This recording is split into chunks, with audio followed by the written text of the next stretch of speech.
La Contrahistoria.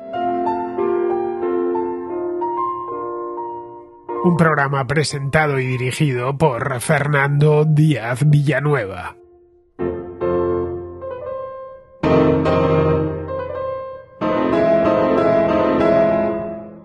Durante la segunda mitad del siglo XIX se llevaron a cabo una serie de ambiciosos planes para mejorar las ciudades industriales, hijas de una revolución industrial que había hacinado en unas condiciones insalubres a los miles de trabajadores de las nuevas fábricas.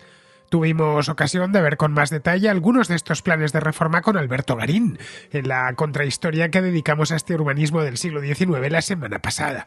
Ahí observamos cómo hubo dos protagonistas clave. Por un lado, Edwin Chadwick, en Londres, que puso el acento en la mejora de las infraestructuras de aguas limpias, así como en la legislación laboral y electoral de esos obreros de la Revolución Industrial. Y por otro, y de forma destacada, el barón Haussmann en París, que sentó las bases empleadas por otros urbanistas de otras ciudades europeas. Para Haussmann la clave era sentar un marco legal, amplio, sencillo y muy práctico. No hizo una planificación excesiva. Se limitó a delimitar las pautas fundamentales. Pautas como la extensión de la ciudad, la relación entre el ancho de las calles y la altura de los edificios, para garantizar así la ventilación y la iluminación natural de esos inmuebles, el nuevo tipo de viviendas en elevación, el transporte público o los edificios para los servicios a la ciudadanía. El éxito de Haussmann en París ocasionó que surgiesen urbanistas por doquier en todo el mundo, pero especialmente en las ciudades europeas, cuyas tramas urbanas eran muy antiguas. En origen se trataba de simples especialistas en planificación urbana que plantearon un marco general como el de París. Pero según nos vayamos adentrando en el siglo XX, ese marco general se irá haciendo cada vez más específico, hasta llegar, ya en nuestro mundo contemporáneo, a un grado de planificación que en muchos casos fue extremo. Fueron apareciendo planes de ordenación urbana que fijaban aspectos más generales, como la orientación de las avenidas, hasta pequeños detalles domésticos, como el tamaño mínimo de cada habitación de la casa. Así, lo que comenzó como una serie de medidas razonables y necesarias, dirigidas todas a mejorar las ciudades, se ha terminado por convertir en una de las herramientas más poderosas que poseen las instituciones públicas vinculadas al urbanismo. Las autoridades, especialmente las municipales y regionales, han llegado a disponer de un poder indiscutible para someter a sus ciudadanos a unas restricciones que en muchos casos, partiendo de una idea sensata y justificada, se han transformado en meras rémoras burocráticas, cuando no en verdaderas imposiciones ideológicas. Pues bien, en este segundo capítulo de la historia y la configuración de la ciudad moderna, vamos a hacer un recorrido lo más completo e ilustrativo posible por estas intervenciones urbanísticas del siglo XX.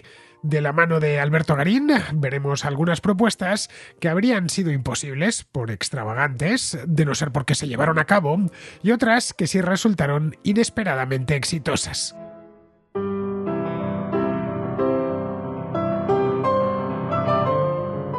Os dejábamos la semana pasada la pelota botando, os dijimos que teníamos un segundo capítulo preparado, lo que no sabíamos en aquel momento era si lo podríamos hacer esta semana o tendríamos que dejarlo para la siguiente. Bien, Alberto se nos ha obsesionado con el tema, ya sabéis Alberto cómo es, y me dijo esta misma semana que quería volver este viernes con el asunto, con una serie de ciudades. La lista me la ha hecho él, todo hay que decirlo, me pidió opinión, le di mi opinión, pero le ha dado absolutamente igual. Vamos a seguir con la lista de ciudades del siglo XX, ciudades contemporáneas, que la semana pasada esbozábamos un poquito por encima aquí, pero que íbamos a ver con muchísimo más detalle. Así que empezamos ya, porque hay bastantes ciudades, muchísima tela, mucha ciudad que cortar y que comentar. Muy buenas, Alberto. Hola, Fernando, como siempre un gusto estar aquí en La Contrahistoria. Bueno, vamos a ver. Tenemos unas cuantas ciudades que el otro día no vimos, a pesar de que nos lo han comentado algunos oyentes en los comentarios. Dijeron, nos ha faltado esta o la otra, y les respondimos que eso lo trataríamos en otro capítulo ya sobre el urbanismo que nos pilla más cerca, porque es el urbanismo del siglo XX. Pero claro, En el siglo pasado y en lo que va de este, que llevamos ya unos cuantos años, el urbanismo es uno de, digamos, casi de los saberes centrales, omnipresente en nuestras vidas. En todas partes hay concejalías de urbanismo, consejerías de urbanismo en todos los países. Diseñar ciudades se ha convertido en algo fundamental, algo que a nuestros antepasados, hace 3 siglos, les hubiera parecido llamativo. Hoy, el que más y el que menos tiene una idea muy clara sobre la ciudad y la rediseñaría a su antojo. Bien, todo eso nace, como vimos el otro día, en la segunda mitad del 19, con Chadwick primero, bueno, Chadwick es de la primera mitad, y luego ya en la segunda con Haussmann. Pero en el siglo XX se va mucho más lejos y se empiezan a hacer ciudades desde cero. Bueno, aquí hay que entender que el siglo XX es el siglo de las ciudades.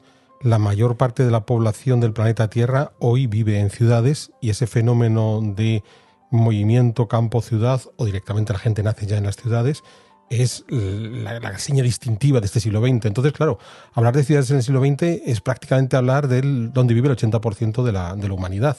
Entonces, esto supone que la cantidad de problemas urbanísticos que han surgido son innumerables, la cantidad de ciudades nuevas o de reforma de ciudades antiguas están constantemente en ese proceso.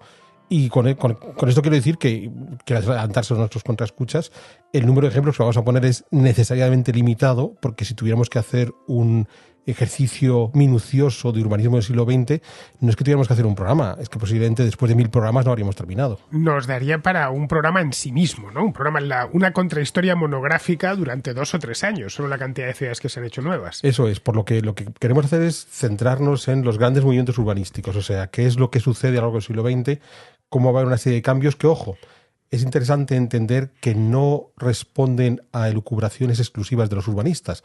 No son los urbanistas encerrados en su estudio los que toman esas decisiones, sino unos tipos que se pliegan al contexto histórico general, que es lo que suele ocurrir en cualquier manifestación de historia del arte. Bien, vamos a la cronología, Alberto, que es importante, insistimos mucho aquí en la contrahistoria, de que la cronología, poner las cosas en orden cronológico es clave, es crucial, si no, no entendemos absolutamente nada, no solo en cuestión de ciudades, sino de otras muchas cosas. A veces se empiezan a contar historias y se ignora cuándo sucedieron esas historias, o no se las coloca en el orden adecuado, y entonces, pues al final la narración no se entiende muy bien. Bien, pues vayamos eso mismo a la cronología, ya digo, la cronología es fundamental. Si nos vamos a finales del siglo XIX, que es donde nos quedamos el otro día, pues vemos a gente como Haussmann, vemos a gente como Chadwick, vemos a gente como Cerdá en Barcelona, que había creado todo el ensanche, como de Castro en Madrid, que había creado también parte del ensanche, que son esencialmente, aquella gente, fue mejor dicho, urbanistas de la primera ola, podríamos llamarlo así, que lo que hacen es encargarse o de sanear ciudades que eran ya antiguas y que habían sido golpeadas por la industrialización, o de ensanchar ciudades que estaban creciendo muchísimo desde el punto de vista demográfico y económico. Y ya en las calles que había, la trama urbana que tenían, no cabía la gente, en una palabra. Si vemos el caso de Barcelona, por ejemplo, pues en la Barcelona medieval tenía una capacidad muy limitada. La Barcelona antigua, lo que hoy se conoce como el barrio gótico, el Raval, lo que era la Barcelona previa a la industrialización, previa a los ensanches, es una ciudad muy pequeña, en la que podrían caber al máximo, qué sé yo, 50, 60.000 habitantes como mucho, y en el Madrid, el que hoy se conoce como Madrid de los Austrias, también conocido como Madrid Central, pues más allá de 200.000, muy difícil, que era lo máximo que llegó a tener esta ciudad en sus momentos gloriosos en el siglo XVII, XVII y XVIII. A partir de ahí es que no había espacio físico para que cupiese los nuevos habitantes, para que pudiesen vivir. De que les obligó a hacer nuevas calles, con nuevas casas más elevadas, aprovechándose de las novedades tecnológicas del siglo XIX, la construcción de hierro, por ejemplo, que fue toda una novedad, hay que decirlo. Cualquier casa que sea anterior al siglo XIX son casas hechas en madera, la estructura está hecha en madera. Bueno, la casa en la que estamos Alberto y yo ahora mismo, que es previa, es una casa hecha en madera, no en metal. En cambio, cuando llegó el hierro fundido y todos los altos hornos permitieron que se construyeran edificios mucho más altos, y esto tuvo un impacto directo en el urbanismo. La revolución de los materiales vino acompañada de la revolución de las ciudades. Bien, pero si nos metemos ya en el siglo XX, ya tenemos la industrialización consolidada en buena parte del mundo, desde luego en toda Europa, en parte de América, en algunos lugares donde ha tenido mucho éxito como Japón. Y en ese momento algunos urbanistas empiezan a plantearse, bueno, más que urbanistas, algunos gobiernos empiezan a plantearse que necesitan ciudades nuevas, que lo que tienen no les basta, ya sea porque no les gusta, ya sea porque políticamente son inconvenientes. Allí tendríamos el caso de Delhi, Nueva Delhi en este caso, en la India. La capital de la India, del Raj británico de la India, era Calcuta, pero una ciudad problemática. Aparte de superpoblada, se habían dado varias revueltas, las famosas revueltas bengalíes, y los gobernadores británicos querían sacar la capital de allí, como fuese, y meterla en el interior de la India. Se fijaron entonces en una ciudad que ya existía, la ciudad de Delhi, que había sido el epicentro del imperio mughal en los siglos XVII y XVIII, y construye allí, pegada a Delhi, una nueva ciudad, que hoy es la capital del país, de la India, de la República de la India, y se llama Nueva Delhi.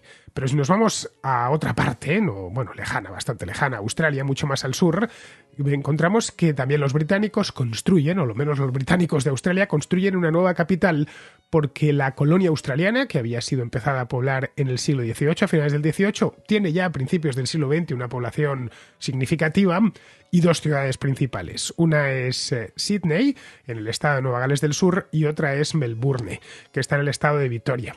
Y entre ambas hay una rivalidad brutal. Los melbournenses quieren que la capital y que las instituciones de la federación estén en Melbourne, mientras que los de Sydney quieren que estén allí. Y se decide cortar por la mitad y poner una capital entre medias, que se llama Canberra, que es la actual capital de Australia. Bien, lo que nos encontramos con estas ciudades, tanto con Delhi como con Canberra, es que son ciudades de nueva planta, de nueva planta. En el caso de Canberra es que no había absolutamente nada allí. Un par de cabañas, creo que la casa más antigua de Canberra es de 1860 o 70 y era pues una granja, ¿no? La tienen hoy como en Australia. Este caserón lo tienen como un tesoro nacional, es la casa más antigua de la ciudad, pero no había una ciudad previa. Y en el caso de Delhi lo que hicieron fue adosar una ciudad nueva a la antigua. Pero lo que vemos en estas, tanto en Delhi como en Canberra, es que el urbanista en cuestión se centró más en cuestiones de belleza, puramente artísticas. Es decir, aprendió de lo que habían hecho en París o en Londres o en otras ciudades europeas y a partir de allí se centró en el plano. Es una cosa que llama mucho la atención, Alberto, cuando lo miras. Lo bonitas que son desde arriba. Bueno, es importante marcar las fechas de inicio del desarrollo de estas dos ciudades. Nueva Delhi arranca en 1911 y Canberra en 1913. Vamos a ver que estas fechas son fundamentales para entender por qué se hacen estas ciudades, como tú dices, bonitas. Ellos han asumido todo el programa del urbanismo del 19, todo lo que hemos estado viendo de Chadwick y Haussmann, ¿no? La necesidad que sean ciudades saludables, buena entrada de aguas limpias, un sistema de alcantarillado apropiado, transporte público conveniente, unas casas construidas de forma que se garantice la iluminación, la ventilación. Todo este programa, saludable, lo tienen plenamente asumido. Y ahora lo que se trata es encajarlo dentro de una traza artística que ellos consideran que puede ser la más interesante. Claro, tú dices, en efecto, cuando nos vemos, lo estamos viendo en vista aérea, quedan realmente muy elegantes. Entonces son los famosos hexágonos de Nueva Delhi.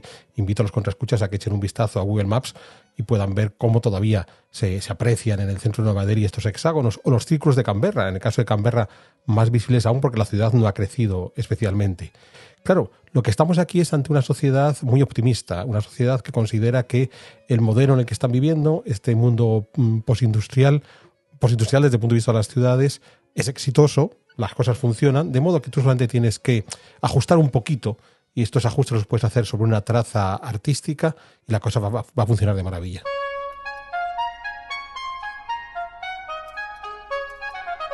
En el caso de Canberra vemos una ciudad que es en cierta medida muy parecida a Washington DC, que la vimos la semana pasada. Este proyecto del Enfant, los urbanistas en Canberra, los urbanistas australianos, lo que deciden es hasta crear una colina, como el caso de Washington, el Capitol Hill, que allí la llaman Capital Hill, que es donde está a ambos lados de la colina está el Parlamento, el Senado y la Cámara de Representantes, es decir, las dos cámaras. Y desde esa colina, desde ese Capital Hill, se salen en estrella el resto de las calles principales. Incluso embalsan un río para que parezca el Potomac. Es una cosa realmente curiosa. Dices, es una suerte de copia un siglo más tarde, porque Washington DC se hizo justo a principios del siglo XIX, lo veíamos, se empieza a diseñar en 1790, pero no se empieza a construir ya hasta la primera década del siglo XIX. Pues Canberra es un Washington DC mirándose al espejo, pero mirándose al espejo en el otro lado del mundo. Lo llamativo no es el caso exclusivo de Canberra, que en efecto tenemos la sensación que está replicando el molde de Washington. También ocurrirá en Nueva Delhi, pero va a ocurrir en las ciudades que vamos a ver a continuación ya de mediados del 20, Chandigarh, Brasilia o las más recientes como Astana. Es que el centro de la ciudad es el centro más monumental donde se generan un espacio para los edificios no tanto públicos como estatales. Entonces van a generar unos centros cívicos donde van a estar los edificios del poder. Claro, en las ciudades tradicionales, en el viejo foro romano, en el ágora ateniense, alrededor, en efecto, también estaban ciertos edificios de poder, pero aquí adquieren unas dimensiones colosales. O sea, si tenemos que comparar una basílica romana, que es el espacio donde se impartía la justicia, con los edificios que en el siglo XX, en estas nuevas ciudades, en estos centros cívicos se van a construir para el ayuntamiento, la sede del gobierno, el tribunal de cuentas, nos damos cuenta que hemos dado un salto en las dimensiones brutal. O sea, que la fachada que el Estado ofrece en estas nuevas ciudades, en estos centros cívicos monumentales, da idea de cuál es el concepto que de sí mismo tiene ese Estado. O sea, ya no soy solamente un Estado que existe, que gobierna, que administra, sino además soy casi todopoderoso. Con Canberra aparece un concepto que luego se reproducirá pues hasta el momento presente, que es el de Civic Center, el de centro cívico. Muchísimas ciudades han hecho centros cívicos, que es donde vamos a concentrar todas las instituciones propias del Estado en el mismo lugar. Ya digo, es el modelo del molde de Washington, solo que en el molde de Washington todavía no habían depurado la forma. El molde de Washington queda medio camino entre un centro cívico y las viejas alamedas del siglo XVIII para que la gente guapa vaya a pasear. Aquí no, aquí en Canberra, ya digo, va a ser muy exitoso a futuro, el poder tiene un espacio de prestigio en el corazón de las ciudades de unas dimensiones colosales. Recuerdo hace unos años en Guatemala que me llevaste al Centro Cívico de Ciudad de Guatemala, que se hizo muy posteriormente, se hizo en los años 50, ¿no? A partir de los 50, sí. Sí, con la arquitectura típica de la época. Sinceramente os lo digo, lo siento por si alguien se ofende, pero el Centro Cívico de Ciudad de Guatemala a mí me pareció una defesio. Sinceramente, no es por nada, tenéis fotografías por ahí, muy de la arquitectura que ha envejecido fatal de esa época, un lugar completamente desangelado, con unos edificios que parecen cajas de zapatos. No sé quién hizo aquello, qué arquitecto. Bueno, fueron varios, yo le pido a los contraescuchas que perdonen estos desmanes de Fernando. Le estamos tratando de educar en arquitectura contemporánea. Como hoy vamos a hablar mucho de arquitectura contemporánea, pues va a soltar unos cuantos exabruptos, porque además en el Centro Cívico de Guatemala, donde trabajan una serie de arquitectos interesantísimos, viene por ahí andaba Jorge Montes, y Hausler y Llarena, pero además los edificios están decorados con obras de arte de los muralistas de estos años 50-60, desde Carlos Mérida, González Goyri y compañía. O sea que sí que hay un conjunto artístico notable. Más allá de eso, y que ya digo, a Fernando no le gusta la arquitectura contemporánea de este tipo brutalista, el ejemplo de Guatemala es el ejemplo del empecinamiento por traer la modernidad, y aquí nos estamos adelantando un tanto, porque es una de las características del urbanismo, no tanto después de la Primera como de la Segunda Guerra Mundial, en el que apuro tuvo hay que meter la modernidad allá donde sea. En ese caso lo pusieron a las afueras de la ciudad antigua, lo que es hoy la zona 1 de Ciudad de Guatemala. Lo que pasa es que para esa época ya se había hecho todo el desarrollo. O sea, pensemos que el centro cívico en esencia son los años 50-60, el desarrollo de zona 9-10 ya se había hecho en los tiempos de Ubico, ya era el centro de la ciudad. O sea, más allá de que está fuera del centro histórico, para esos años 50-60 ya estaba en mitad de la nueva ciudad. Bien, volvamos con la cronología, volvamos a Canberra en Australia y a Nueva Delhi en la India.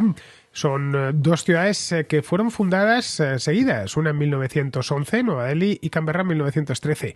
En 1914, es decir, un año después de la fundación de Canberra, sucedió una cosa que todos conocemos, y es que empezó la Primera Guerra Mundial.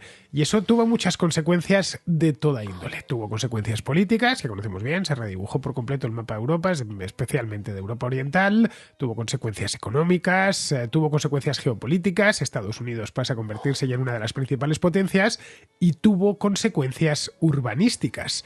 Hay una crisis de valores, se empieza a pensar que el modelo liberal propio del siglo XIX está en crisis, y que surgen además movimientos totalitarios muy poco después, y a partir de la década de 1920 se ha producido la revolución bolchevique en Rusia, y se considera, estamos hablando de hace 100 años, no mucho más tiempo, se considera que el futuro del mundo pasa por la planificación, pasa por adoptar medidas racionales para todo, también para las ciudades, porque consideran que ese orden espontáneo o ese dejar pasar propio del liberalismo, lo único que había traído fue el caos y la guerra. Es curioso porque celebrábamos hace unos pocos años el fin de la Primera Guerra Mundial y hubo un montón de programas dedicados a ese evento y realmente no somos conscientes hasta qué punto la humanidad cambió fruto de esa guerra. Entonces veníamos de un largo periodo de un progreso continuado desde finales del 18 hasta ese comienzo de la Primera Guerra Mundial, con vicisitudes intermedias, pero marcado por una sensación de que estábamos en el camino correcto y todo iba a mejorar, asociado a la revolución industrial, el desarrollo del capitalismo, el modelo liberal. Y claro, la Primera Guerra Mundial impacta sobre los países que han llevado a cabo todo ese proceso de revolución industrial, ¿no? Impacta sobre Gran Bretaña, sobre Francia, sobre Alemania, sobre Estados Unidos. Y la sensación que tienen las gentes de esa época, y es algo que va a explicar lo que sucede en las siguientes décadas, es que ese modelo de libertad absoluta, de libre mercado, ha fracasado. Ha fracasado porque lo que ha provocado es que los avariciosos nos han llevado a una guerra brutal donde han muerto millones de personas y hay que poner fin a ese modelo. Y claro, la manera de poner fin es generar alternativas políticas donde evitemos ese exceso de libertad y tengamos unos líderes visionarios que sean capaces de guiarnos por el camino correcto. Entonces, claro, pensemos que el éxito de la Revolución Rusa es el primer ejemplo, pero revoluciones de tipo comunista se van a dar intentos en buena parte de Europa y a partir de los años 20 hay otro movimiento totalitario que son los fascismos, primero el de Italia y terminaremos con el más doloroso de todos que es el del régimen nazi de Hitler. Claro, estamos, aunque puede haber todas las divergencias ideológicas entre los diferentes movimientos totalitarios, hay una cosa que les une en común, esa sensación de tenemos que guiar a una masa que si la dejamos excesivamente libre nos provocan estas guerras salvajes. Curiosamente, unos movimientos totalitarios que desembocarán en una guerra todavía más atroz que fue la Segunda Guerra Mundial. Y entonces, en ese modelo es donde se incorpora el término de esa planificación total. O sea, frente a lo que habíamos visto en el siglo XIX, donde lo que hacemos es un marco general en el que nos podemos mover y gracias a eso hacemos los ajustes que nos permiten salir de la ciudad industrial sucia, llena de gente en malas condiciones. No, ahora hay que ir más lejos. Tenemos que enseñar a la gente a vivir de la manera correcta. Y ahí es donde aparece mi querido amigo Le Corbusier y uno de los planes más delirantes y descabellados que haya parido la mente humana en toda la historia, que es derribar París y crear una ciudad desde cero que parece las afueras de Minsk, en Bielorrusia.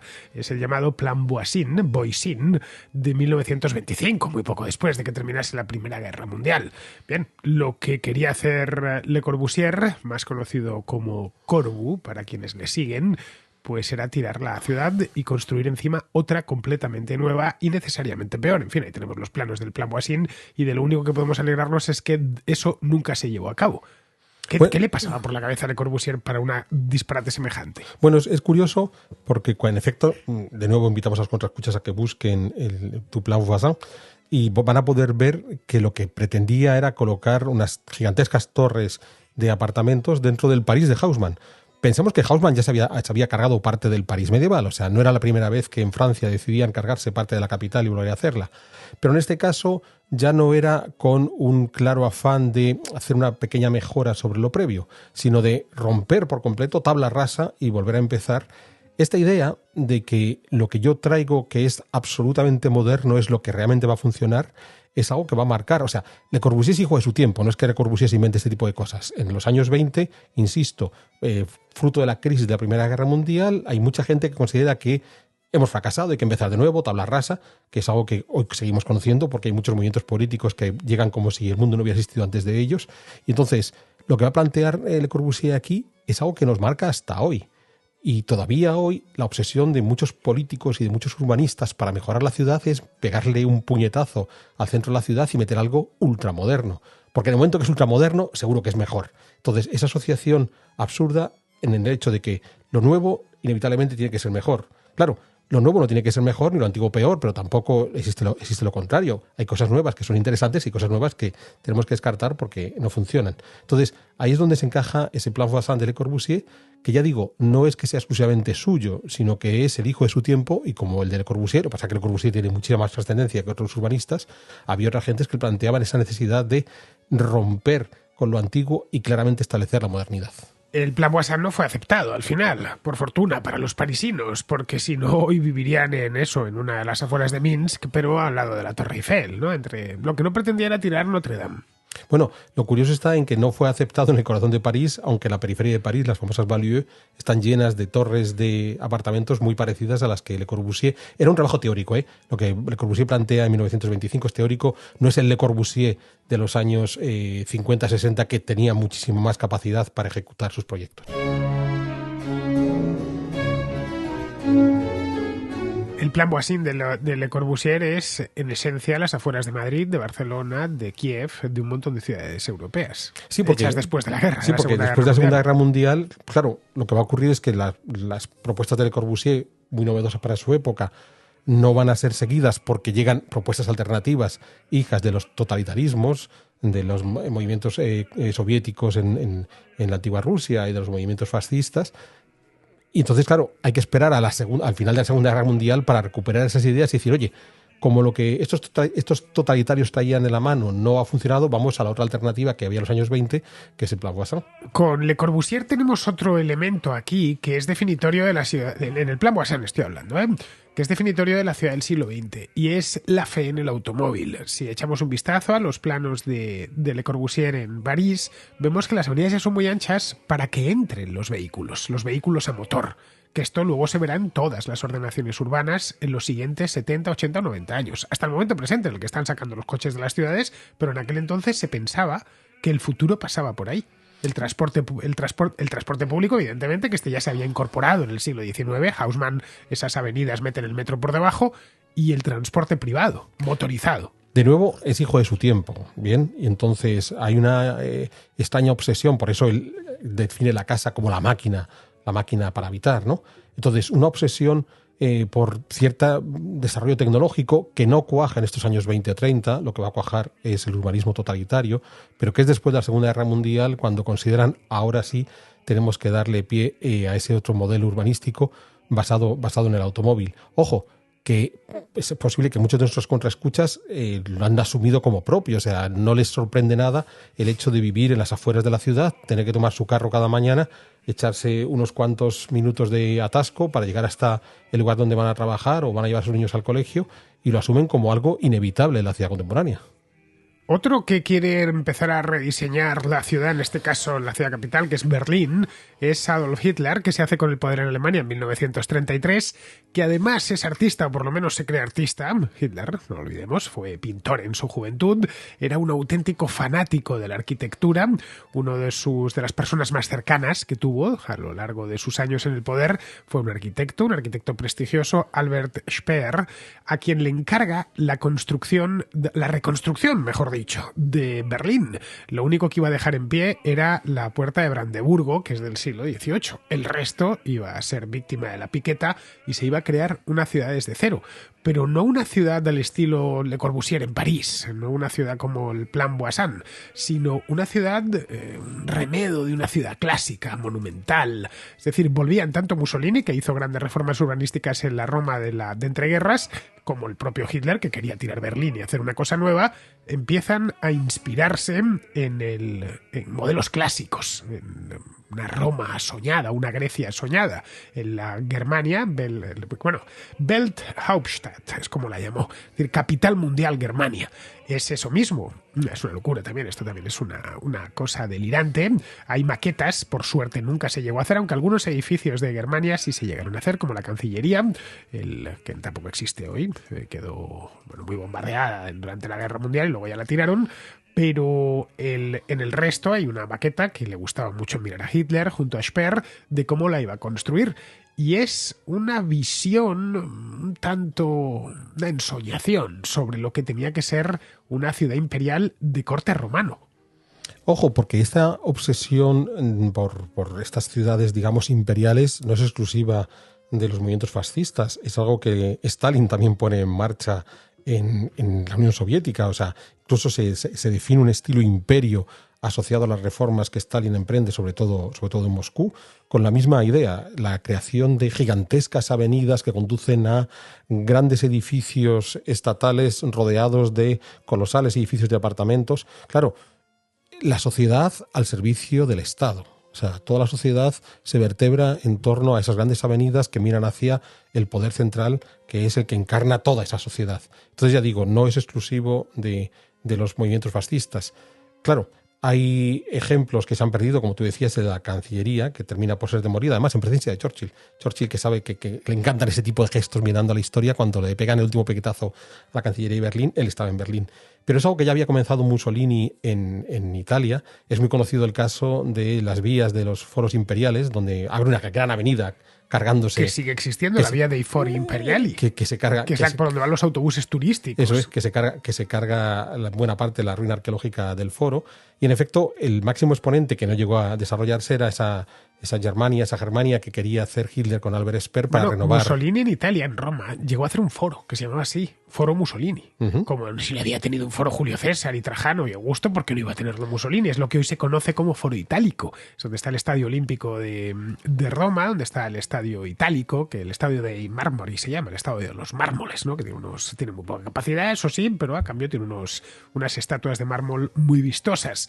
Vamos, que se lo toma muy en serio, como si realmente fuese un nuevo emperador romano. Pero ya digo, es esa idea de vamos a hacer una ciudad que se vertebra en torno al Estado. El Estado soy yo, ese Estado lo represento a partir de gigantescos edificios estatales que se abren a inmensas avenidas en torno a las cuales organizamos nuestras torres de apartamentos. Ya digo, el caso de la Germania de Speer no se consigue desarrollar porque comienza la Segunda Guerra Mundial y los alemanes perdieron la guerra, pero lo más llamativo está en que esa obsesión por la grandeza imperial de los regímenes totalitarios también se transmite a las democracias europeas de esa época. Hay dos ejemplos que son muy conocidos. En el caso de Madrid están los nuevos ministerios, que es un edificio que se había comenzado ya antes de la guerra. Sí, entonces, los nuevos ministerios que están en Nuevos Ministerios, que es una zona de Madrid, con una estación de metro importantísima y otra de tren. Bien, ahí lo que tenemos es un edificio horrendo, por cierto, que mucha gente piensa que viene del franquismo. Yo también lo pensé, durante toda la vida pensé que eso venía del yo nací cerca, de Nuevos Ministerios. Y esto lo hizo Franco, claro, no podía salir más que un edificio tan horroroso, gigantesco, por lo demás. Hasta que bajé a los libros y me encontré con que no, con que había sido parido durante la República. Sí, porque comienzan a construirlo en 1933, cuando era ministro de Obras Públicas Indalecio Prieto, el socialista. Y ahí estaba un gran arquitecto que era Secundino Zuazo detrás. Pero hay otro edificio significativo de esta arquitectura totalitaria en otra democracia, que es Francia, que es el Museo del Hombre. Esto, para los que han visitado París y conocen la Torre Eiffel, si uno va caminando por los campos de Marte, ve la Torre Eiffel y al fondo, en lo alto de la colina de Trocadero, hay una serie de una gran fachada de pilares que uno tiene que subir una gran escalinata interminable y llega hasta los pilares y después ya sube a la plaza de Trocadero. Y uno siempre se pregunta, ¿y esto qué hay aquí? Porque en realidad no es más que el soporte de las terrazas del río Sena, pero hecho con una visión grandilocuente que encaja con este modelo de los totalitarismos de esos años 30. O sea, no es solo que los regímenes totalitarios, comunistas o fascistas impongan esta arquitectura, es que contaminan el resto del mundo europeo y todos quieren tener su pequeña arquitectura totalitaria en estas ciudades. En la Segunda Guerra Mundial, 2 de los regímenes totalitarios, 3, incluimos al japonés, pierden la guerra, el de la Alemania nazi, el Tercer Reich, y la Italia mussoliniana, pero uno de ellos está en el bando de los vencedores, la Unión Soviética. Y en la Unión Soviética, la Unión Soviética y sus satélites, sí que después de la Segunda Guerra Mundial, sí que se llevan a cabo planes de expansión urbana muy ambiciosos. Me viene a la cabeza Berlín con la Stalinallee, ya no se llama así, no os preocupéis que le quitaron el nombre hace mucho tiempo, que es una avenida de nuevo cuño sobre las antiguas ruinas de la guerra. Podían haber reconstruido algo, pero no lo hicieron, o como rehicieron por completo la Alexanderplatz, una plaza preciosa antes de la guerra, que la destrozaron, sigue destrozada, por cierto, justo en esta misma época, después de la Segunda Guerra Mundial, pero en Moscú, por ejemplo, lo llenó de torres, de rascacielos, no sé yo si porque pensaban que era injusto que los estadounidenses tuviesen tantos y ellos tan pocos, de que cuando uno llegue a Moscú, lo primero que se encuentra son muchas torres, 7 torres, creo que son las principales de la época de Stalin, y y se empieza a rediseñar, Moscú y las principales ciudades, San Petersburgo, Kiev, que estaba en la Unión Soviética, con unos criterios muy racionalistas y en cierta medida también imperiales. Sí, ya digo, es el llamado estilo imperio de la época de Stalin, al que se pone fin con la muerte de Stalin. Una de las críticas que hace Khrushchev, que es el siguiente líder de la Unión Soviética, al régimen de Stalin, entre las muchísimas críticas que vuelcan contra él, una de ellas es por arquitectura estilo imperio tan desmedida. Porque claro, al final era curioso que el país de los soviets, de los campesinos, obreros y soldados, terminaran por hacer edificios propios del Imperio Romano. La oportunidad además la pintaban calva, en tanto que buena parte de Europa, muchísimas ciudades habían quedado devastadas en la guerra. No hay más que echar un vistazo a cómo quedaron las ciudades alemanas, fruto de los bombardeos, que fue el caso más claro porque las bombardearon con saña. Pero las ciudades inglesas también fueron bombardeadas por la Luftwaffe. También hubo bombardeos muchísimos en Polonia, en un montón de ciudades del este, en las propias ciudades soviéticas. Así que aquello era poco menos que el paraíso para un urbanista. O sea, no tengo que tirar nada, ya lo han tirado, así que ahora se trata de empezar de cero. Claro, aquí vamos a encontrarnos con un problema. Estamos ya en una sociedad claramente urbana, la gente vive en las ciudades, la gente necesita las ciudades y, como tú acabas de señalar, muchas de ellas han sufrido intensos bombardeos y hay que reconstruir con cierta rapidez porque hay que volver a ofrecer a estas sociedades urbanas el espacio en el que quieren vivir. Y el punto de partida es el Londres de 1947, donde por primera vez tenemos un plan de ordenación urbana con criterios parecidos a los contemporáneos. Porque ya no se trataba de establecer un marco general como el que Haussmann había hecho para París, sino hay que hacer algo ultra planificado porque hay que construir con mucha rapidez, ¿de acuerdo? Y entonces queremos tener claro que resolvemos todos los problemas que necesitamos en ese instante. O sea, de nuevo, pensemos, se han cargado Londres la aviación alemana, donde viven un montón, cientos de miles de personas, y entonces esos cientos de miles de personas necesitan tener soluciones ya.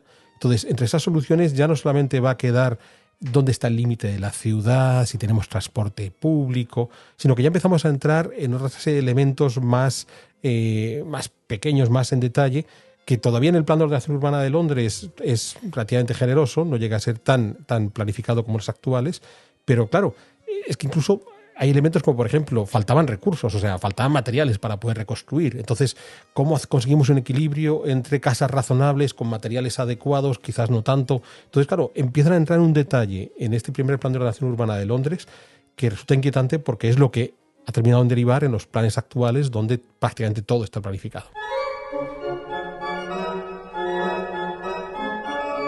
Y si se empieza a reorganizar una ciudad como Londres, pues imaginemos lo que pasa en ciudades alemanas que han quedado mucho más destruidas que Londres. El verano pasado que estuve en Alemania hice algunos vídeos de viajes y os pude mostrar cómo habían reconstruido por completo el centro de Stuttgart, dejando apenas un par de iglesias y el antiguo Palacio Real de Württemberg, y el resto es completamente nuevo, aunque eso sí, ahí no variaron, al menos en el centro lo que fue la trama urbana, se limitaron a tirar los antiguos edificios, muchos habían sido tirados por las bombas, y hacerlos nuevos, entre ellos el que probablemente sea el ayuntamiento, la casa consistorial más fea de Europa, que es la de Stuttgart.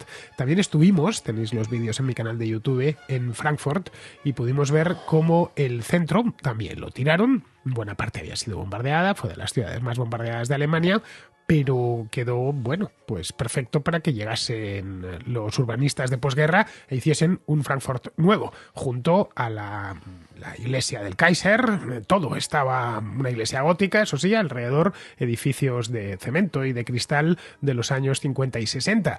Lo que sí ha sucedido en Frankfurt ha sido que posteriormente, los últimos años, porque esto empezó este mismo siglo, es la reconstrucción desde cero de cómo era la ciudad hasta 1940, hasta 42, 43, que es cuando la ciudad empezó a ser bombardeada. Pero vamos, esto que vemos en Alemania se puede ver en otras partes del mundo donde los arquitectos, como Le Corbusier, estos iluminados, empiezan a idear ciudades que ni siquiera han sido bombardeadas, ciudades nuevas o ciudades antiguas que hay que poner desde cero, y es donde aparece una ciudad de la India, en el Punjab, que vimos aquí en aquel programa que le hicimos a Le Corbusier, que es la ciudad de Chandigarh, que está en el norte de la India. Bien, esta ciudad es, bueno, yo creo que es una de las ciudades, sinceramente lo digo, creo que no hay nadie de Chandigarh escuchando, una de las ciudades más feas del mundo, y a la vista de los edificios que tiene, os mostramos algunas imágenes en aquel programa, yo creo que habla por sí mismo, porque además ni siquiera el entorno es bonito, está esencialmente en un desierto, el Punjab, lleno de polvo por todas partes, en fin, que hizo ahí unos experimentos en Chandigarh Le Corbusier que han dejado pues una ciudad cualquier cosa menos habitable.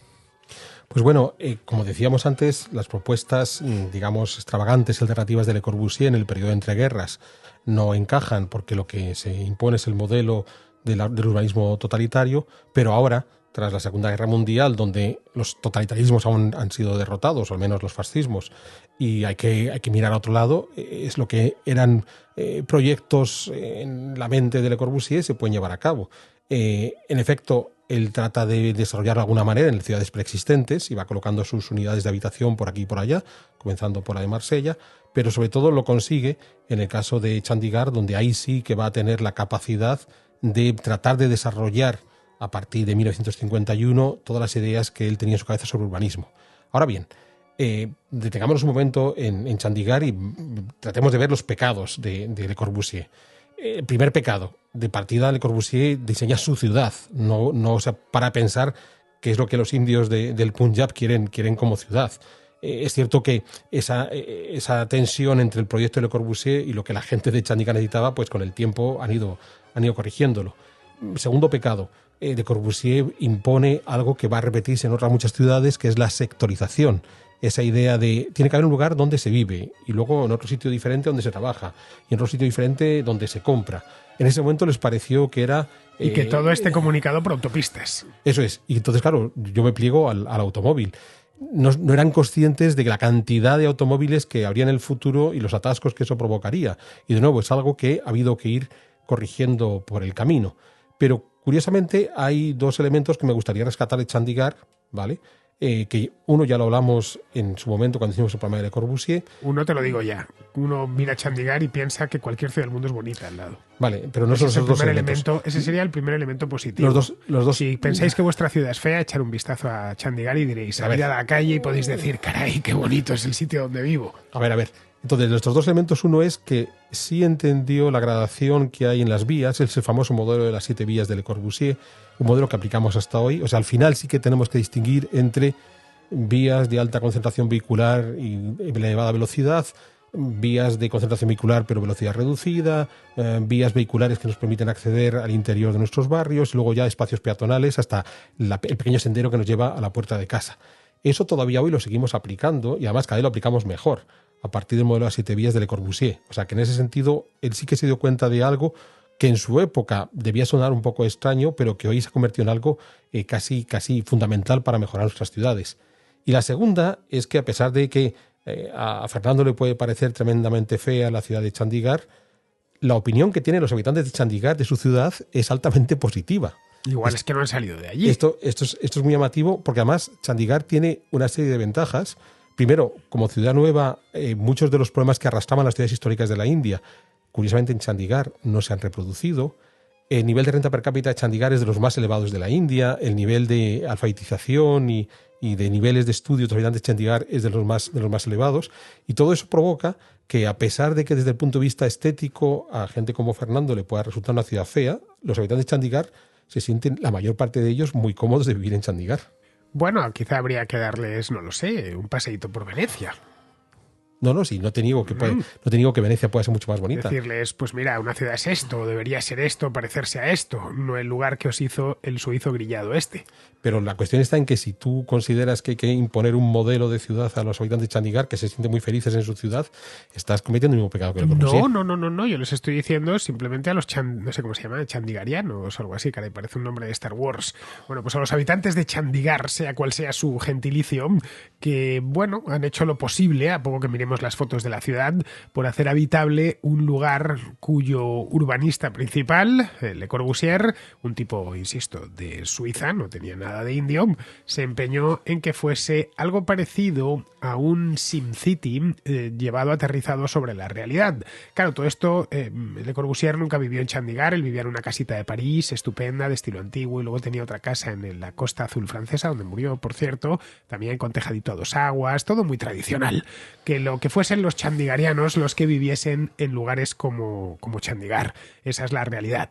Bien, vamos a dejar la India y vámonos ahora a Brasil, porque 10 años después de que Le Corbusier hiciera experimentos en el Punjab, un arquitecto y urbanista brasileño llamado Oscar Niemeyer decidió hacer los experimentos en su propio país, lo cual no está mal. Aún así, con todas, es una especie de ídolo brasileño, uno de los brasileños universales, para hacer la nueva capital federal. En Brasil se encontraron con el mismo problema que habían tenido los australianos. En ese caso no había tanta competencia entre Sao Paulo y Río de Janeiro, pero porque la capital estaba en Río de Janeiro y además parecía indiscutible, llevaba allí desde tiempos del virreinato portugués, pero necesitan crear una nueva capital que no sea ninguna de las dos principales del país, que además esté en el interior de Brasil, porque si echáis un vistazo al mapa de Brasil veréis que prácticamente toda la población y la actividad económica se concentra en el sur. El resto es Brasil, pero está vacío y estaba mucho más vacío en los años 60 del siglo pasado. Así que deciden llevarse, por motivos políticos, no por ninguna otra razón, llevarse la capital hacia el interior, hacia el Mato Grosso, que era una zona con una densidad de población muy baja. Y allí le encargan a Niemeyer y Lucio Costa, dos arquitectos y urbanistas. Muchas veces los arquitectos son urbanistas, por regla general, que a mediados de los 50 que construyan una ciudad nueva. Brasil era un país que en aquel momento, mediados de los años 50, el país del futuro, crecía a mucha velocidad, recibía muchísimos inmigrantes provenientes de Europa y parecía que, bueno, que aquello tiraba para adelante y necesitaban un Washington, un Canberra hecho en el centro del país. Y así es como nació la que probablemente sea una de las ciudades más invivibles del mundo, dicha por sus propios habitantes, que es por lo menos los que viven fuera del plano piloto, que es Brasil. Bueno, aquí sí tengo que darte la razón, al contrario de Chandigarh, donde los chandigarianos, que en efecto es ese gentilicio, la mayoría sí encuentran una ciudad muy razonable. En Brasilia el caso es diferente. Claro, el ejemplo de Brasilia es muy interesante porque ¿qué ocurre cuando aquí sí que es empezar de cero absoluto? Porque construyó una ciudad completamente nueva en mitad de la nada, en mitad de la selva.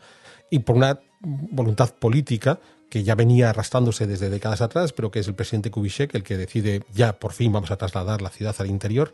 Claro, está tratando de forzar unas dinámicas sociales que no habían funcionado nunca. O sea, el interior de Brasil es un sitio complicado para vivir, por eso vive muy poquita gente, mientras que el área de la costa es mucho más interesante y por eso la mayor parte de los brasileños viven en el área de la costa. Se plantea un concurso, el concurso lo va a ganar Lucio Costa, que es el que hace esa planta de Brasilia tan conocida, ese pájaro, ¿no? Con el cuerpo, que es una de las grandes avenidas, y las alas, en donde se van a colocar el área residencial, y en el cruce del cuerpo del pájaro con las alas, el centro cívico, y para construir buena parte de los edificios, sobre todo el del centro cívico, tenemos a Niemeyer. Claro, van a utilizar en gran medida todo lo que hemos visto del programa de Le Corbusier en Chandigarh, siempre supeditada a la ciudad, al automóvil, y pongámonos en la mentalidad de las gentes de los años 50, donde había un vehículo a motor por cada 1000 personas y les parecía lo más espectacular del mundo. Esto es como cuando pensamos en las ciudades del futuro y nos imaginamos siempre yendo en autos que vuelan. Entonces tenemos todas estas películas donde ya no tienes que rodar por la calle, sino, claro, hoy pensamos en que yo tengo mi pequeño avioncito para trasladarme a cualquier lugar, me parece fantástico. Imagino que si en Madrid un día dispusiéramos cada uno de nuestro pequeño avioncito y tuviéramos 6 millones de aviones volando por Madrid, sería un auténtico disparate. Pero hoy, cuando creo que solo yo voy a tener mi avión, me parece que es la solución ideal. Entonces, esto es lo que va a ocurrir en Brasilia, queda a merced del automóvil en unas dimensiones muy superiores a las que podía haber planteado Le Corbusier en Chandigarh. Por supuesto, la ciudad se sectoriza, aquí se compra, aquí se vive, aquí se trabaja, y comunicado por unas gigantescas autopistas, claramente. Las áreas residenciales, que son esas llamadas supercuadras, ¿no? Es una cosa gigantesca, desmedida, todo es inmenso. Claro, el problema está en que al final se va a convertir no solamente en una ciudad para los automóviles, sino además una ciudad para las clases pudientes, con lo que estamos dando no un paso atrás, sino 50 pasos atrás, porque recordemos que uno de los problemas que trataban de resolver Chadwick y Hausman eran esa segregación social que había en las ciudades preindustriales e industriales, y que ellos habían logrado encontrar ciertas soluciones para esa mezcolanza social. En el caso de Brasilia, lo que han conseguido es crear una capital de un nivel de vida elevadísimo dentro del trazado original de Lúcio Costa, pero rodeada por una cantidad de ciudades populares, de auténticas favelas en torno a Brasilia, donde lo que han hecho ha sido el problema que ya tenían en las ciudades tradicionales de la costa, lo han trasladado al interior, multiplicado por muchísimo más, porque lo han hecho de nuevo. O sea, no han sido capaces de solucionar un problema, sino replicarlo y hacerlo a lo grande. Se ha dicho muchas veces que el gran error de Brasilia no fue crearla, sino no saber expandirla. Porque uno de los problemas que tiene Brasilia dentro de ese plano de Lúcio Costa, el famoso plano piloto, que efectivamente parece un pájaro que puede gustar más o menos. Si uno tiene automóvil propio y una buena casa, pues hasta se puede llegar a vivir de manera confortable dentro de Brasilia. Todo lo que se puede vivir de manera confortable dependiendo del automóvil para todo. Pero bueno, que la verdad es que mucha gente en Brasilia vive dentro de ese plano piloto y te dice la calidad de vida no es mala del todo. El problema fue que alrededor de Brasilia no es una ciudad pequeñita, no es una ciudad de 400.000 habitantes como es el caso de Canberra. Brasilia tiene más de 3 millones, una ciudad en la que no había nadie en 1960. No lo olvidemos, todo el mundo ha llegado desde fuera. Es una ciudad que se fundó en abril de 1960 y una vez se hizo el plano piloto, Niemeyer se encargó de llenarlo de edificios, la catedral, a cada cual más feo, por cierto, el parlamento, etcétera, y a partir de ahí no se supo expandir. ¿Por qué no hizo Lúcio Costa los planes de expansión? Es una cosa que yo siempre me he preguntado. Si has tenido habilidad para planificar el centro, ¿por qué no has planificado el resto? Pues porque no tienen una bola de cristal en la que puedan ver el futuro y posiblemente nunca esperaron que el crecimiento, primero demográfico, que van a experimentar no Brasil, el mundo entero, a partir de los años 60, 70, iba a ser de la dimensión que iba a ser. No esperaban que la capacidad de adquirir automóviles por parte de la sociedad, ese boom demográfico iba a adquirir una cantidad de automóviles espectaculares. Entonces, no tienen una bola de cristal y en ningún caso esperaron que tan rápidamente se les fuera a colmatar la ciudad que estaban diseñando. Claro, aquí hay un problema muy curioso, y es que si yo me invento una ciudad de cero y la ultraplanifico, y decido, por ejemplo, que va a ser una ciudad para 500.000 de habitantes, en el momento que llegue el 500.001 se me va al carajo la planificación. Entonces, ¿qué hago? ¿Extermino al 500.001? ¿Le prohíbo llegar? Entonces, claro, el problema está cuando he hecho una planificación tan rigurosa que cuando llega al 500.001 se me va al carajo. La idea de Brasilia, esa idea de empezar desde cero, con una ciudad completamente racionalizada, con edificios nuevos que fuesen muy futuristas. Hoy estamos acostumbrados a ver edificios como el Congreso Nacional de Brasil, la propia Catedral de Brasilia, el Palacio de Planalto de la Alborada, en fin. De hecho, palacios como el de Planalto de la Alborada parecen edificios de oficinas a las afueras de Madrid. Hoy, en el año 2022 estoy hablando, pero en aquel momento esa arquitectura fue muy revolucionaria y sirvió de modelo a otras ciudades, tanto el diseño como la propia arquitectura. De ahí que empezasen en ciudades por todo el mundo a concebir las expansiones, los nuevos ensanches del siglo XX ya al 100% para el vehículo privado. Y claro, aquí vamos a tener un problema, y es que el experimento de Brasilia al final no termina de funcionar, y la réplica de ese experimento en otros lugares pues ha caído en el mismo tipo de errores. Entonces hemos de pensar que, por ejemplo, Pakistán hace una nueva capital, Islamabad, a partir de 1966, en un lugar ya había una pequeña localidad. Hay otro ejemplo muy llamativo, el de Abuya, la nueva capital de Nigeria, iniciada a finales de los 70, o sea, digamos relativamente pronto. Claro, podríamos añadir más ejemplos en estos años 60-70 de estas ciudades nuevas o de modernización a puñetazos de las ciudades tradicionales. De partida, esto se va a abandonar. O sea, llega un momento en que se dan cuenta que esto no funciona, que esto de crear algo desde cero, ultraplanificarlo, rápidamente se te va a ir la planificación al carajo, de modo que mejor no hacerlo. A no ser que seas ecuatoguineano y te plantees ya en pleno siglo XXI construir una nueva capital, que es lo que están haciendo en Guinea Ecuatorial, la ciudad de la paz. Sí, pero es claro. ¿Y qué es eso? Es una ciudad corbuseriana. Te iba a decir que algo que en los 70 parecía que ya estaba superado, lo hemos vuelto a recuperar. La ciudad de la paz estamos en ello ahora, pero tenemos algún ejemplo en las antiguas repúblicas soviéticas de Asia, el caso de Astana en Kazajistán, que también se rehace a partir del año 97.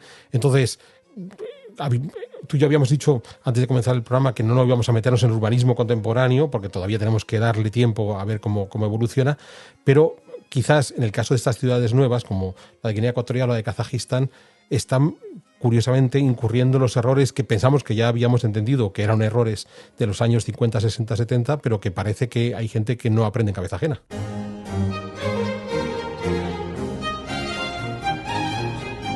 Sucede entonces, en 1975, en París, volvemos siempre al lugar del primer crimen, que fue el de Haussmann, que deciden el ayuntamiento, o no sé, o el gobierno de la Île-de-France, o directamente el gobierno central, porque en París ya sabéis que en Francia está todo muy centralizado y la capital depende del Estado, no sé exactamente quién fue el responsable, pero decidió tirar un mercado, el mercado de Leal, que era un mercado de tiempos de Napoleón III, un mercado muy bonito, por cierto, que hoy sería uno de los lugares, si estuviese todavía en pie, de los lugares más visitados de la ciudad, y en su lugar, como dice Alberto, construir un ovni, que es un lugar realmente feo. Bien, a partir de ahí ese es el punto de inflexión, el 75, cuando empiezan a darse cuenta las autoridades que están haciendo unos destrozos importantes, que no tiene sentido seguir planificándolo todo en base a esos criterios supuestamente racionales. El crimen de Leal todavía se recuerda en París, pero es que crímenes similares se perpetraron también en España.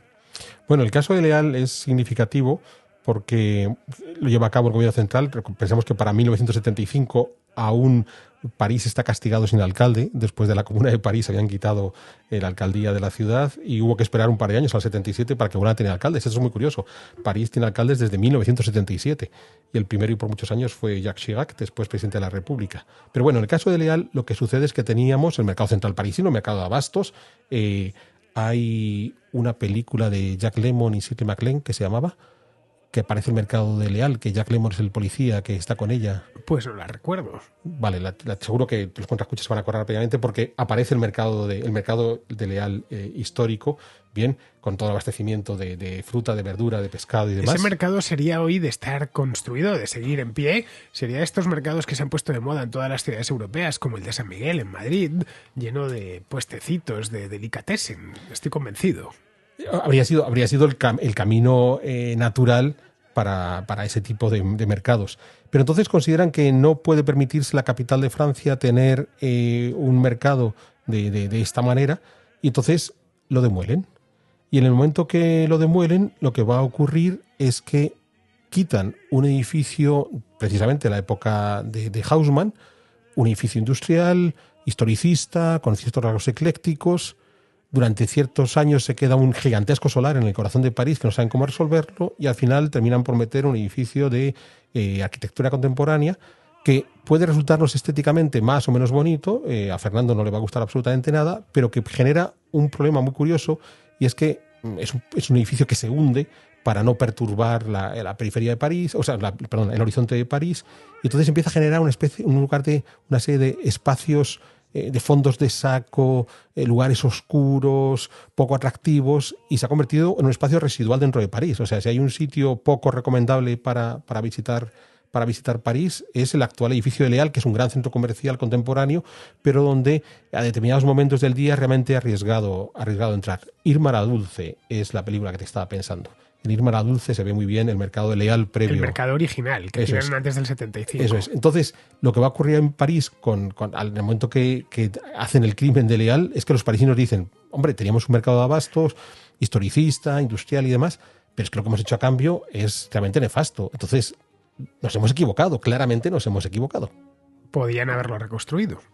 Bueno, como se ha hecho en otros lugares. Es curioso. Berlín recuerda que han reconstruido el Palacio Real. Sí, pero eso es algo que precisamente Leal provoca la sensación de repente cuando nos equivocamos podemos tratar de hacer un paso atrás y recuperarlo. En efecto, como tú dices, el caso de Leal es paradigmático porque a pesar de todo, en muchos lugares del mundo, empezando por las ciudades españolas, en estos años 70 se empecinarán en demoler el Leal correspondiente a cada ciudad y meter un mamotreto contemporáneo porque eso era símbolo de la modernidad. El mercado de la cebada en Madrid, por ejemplo. Por ejemplo, con el mismo resultado de Leal. Al final, pasado el tiempo, decimos, oye, pues nos equivocamos, teníamos antes un edificio interesante y ahora no.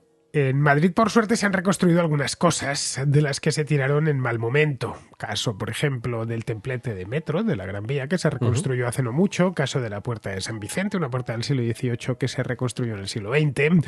Vieron los destrozos que habían ido haciendo los Le Corbusiers de turno.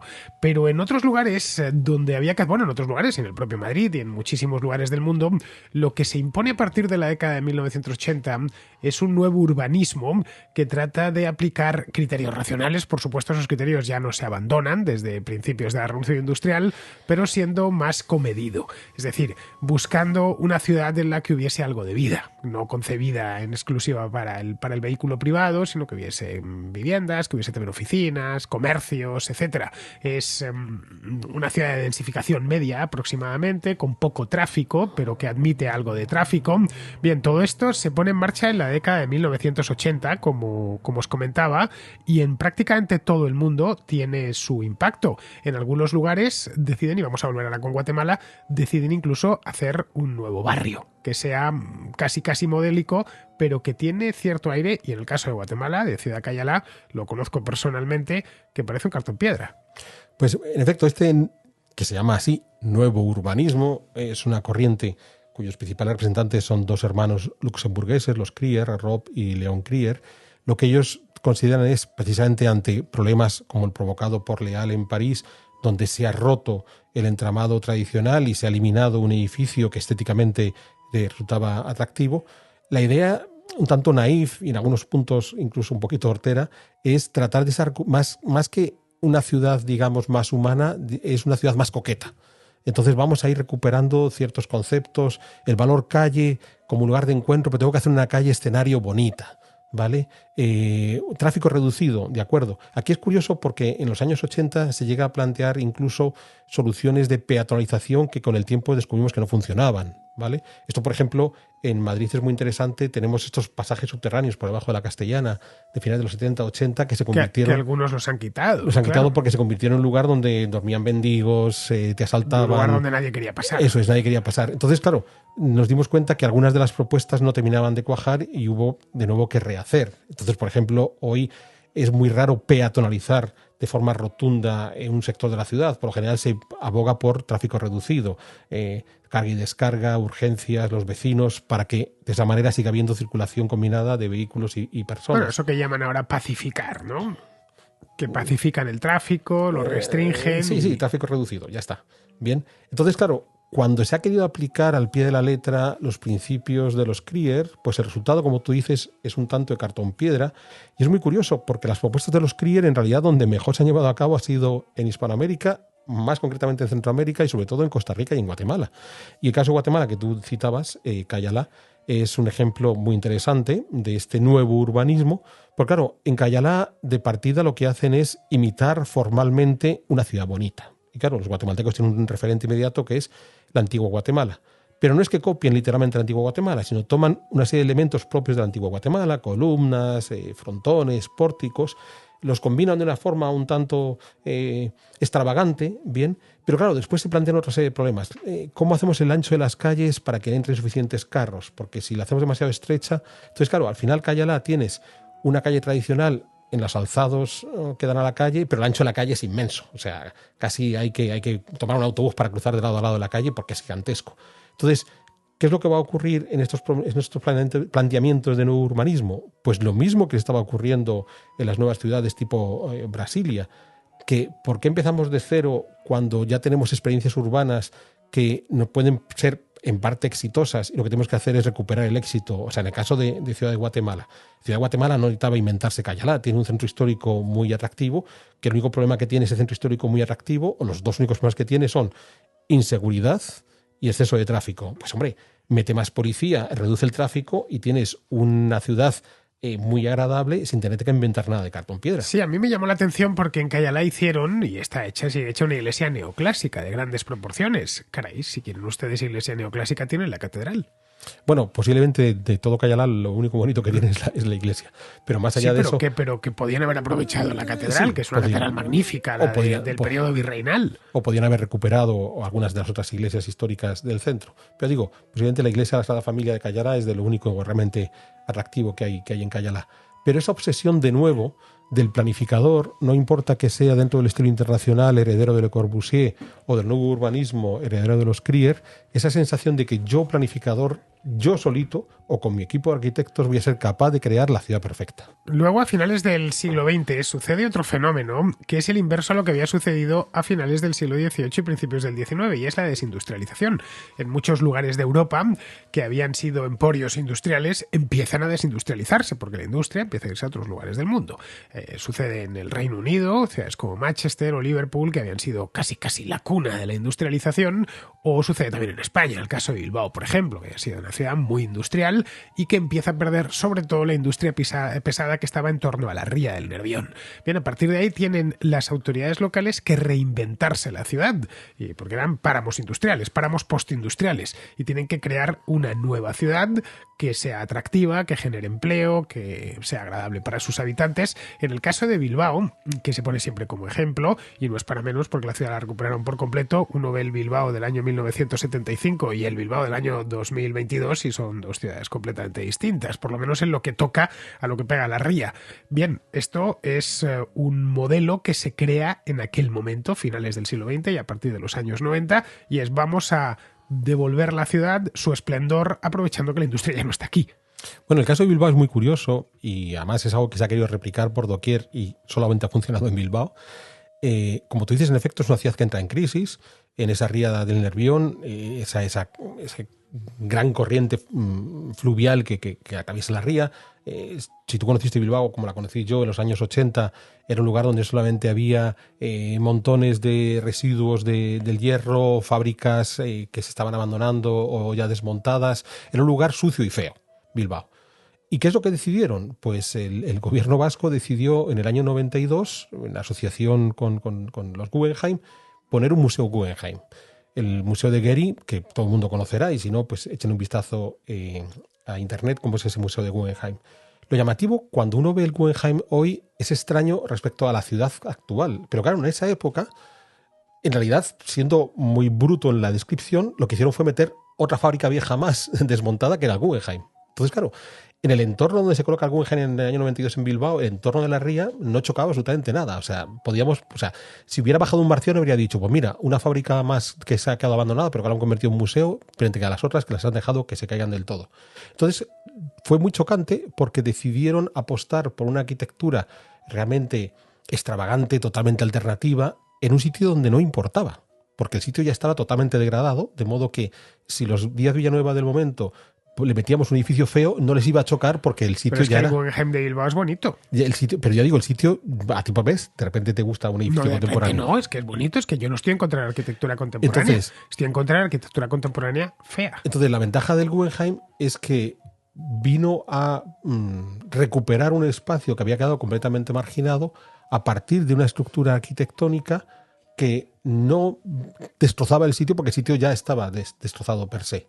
Claro, a partir de ahí se convierte en un montón de atracción para la ciudad. Hay muchísima gente que va a Bilbao porque quiere conocer el Guggenheim, esa cosa tan singular que han hecho. Sin duda es uno de los edificios contemporáneos más interesantes que hay por todo lo que plantea Getty en ese edificio, ¿vale? Algunas cosas bien hechas, otras cosas peor hechas.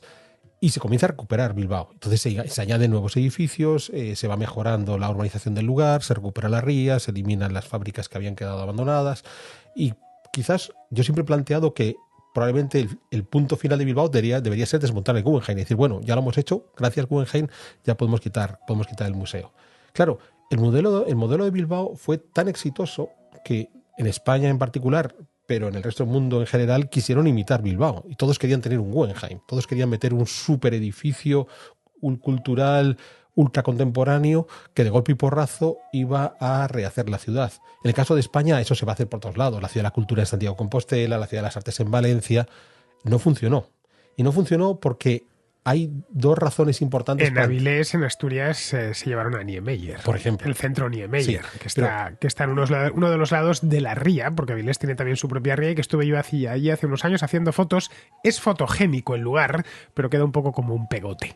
Sí, pero ya digo, en el caso de Bilbao hay dos cosas que no entendieron los que quisieron replicar el modelo de Bilbao. Uno, la ría estaba hecha para aceptar un sitio como un museo como el Guggenheim. O sea, el Guggenheim se construyó en el sitio ideal, que era la ría del Nervión. Y el segundo es que, más allá de una apuesta inicial de los políticos de la época, sobre todo de Ardanza, que era el de Endacari del momento, tampoco sabían hacia dónde podía ir aquello. O sea, hoy seguro que hay muchos que se pondrán la medalla de yo ya sabía que esto iba a ocurrir. No, fue una apuesta, pero digamos una apuesta que no se aleja mucho de lo que hacía Haussmann. Mira, yo voy a intentarlo. Voy a poner esto en marcha a ver qué ocurre. O sea, no estamos ante un plan rígido, cerrado de a partir de aquí. Sobre un lugar, como decía, es el caso del Guggenheim, es que no había nada. Bueno, había, pero estaba la naval, había edificios industriales, en muchos casos que habían dejado de funcionar como tales, eran vías de tren. Eso era un lugar, en fin, ahí tenéis fotos aéreas de Bilbao de los años 80, ¿no? De un lugar que decías, la ciudad, de hecho, vivía a espaldas de la ría. Sí. Hoy vive volcada en la ría. Eso es. Entonces, claro, el hecho de no tener esa planificación súper encorsetada, que es lo que se va a querer aplicar cuando se replica el fenómeno del Guggenheim en otras ciudades, porque otras ciudades quieren hacerlo todo, mientras que no se dan cuenta que lo que sucede en Bilbao es mucho más espontáneo. O sea, bueno, yo invierto mucho dinero en el Guggenheim, es una apuesta, no sé por dónde me va a salir y me ha salido bien.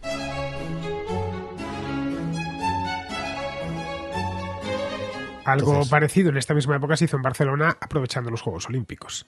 Sí. Que se crea que se echa la ciudad al mar. De nuevo, Barcelona había vivido de espaldas al mar y empieza a vivir de cara al mar. Lo que pasa es que era la Villa Olímpica, las dos torres, los dos rascacielos de la Villa Olímpica, se hace un barrio nuevo allí.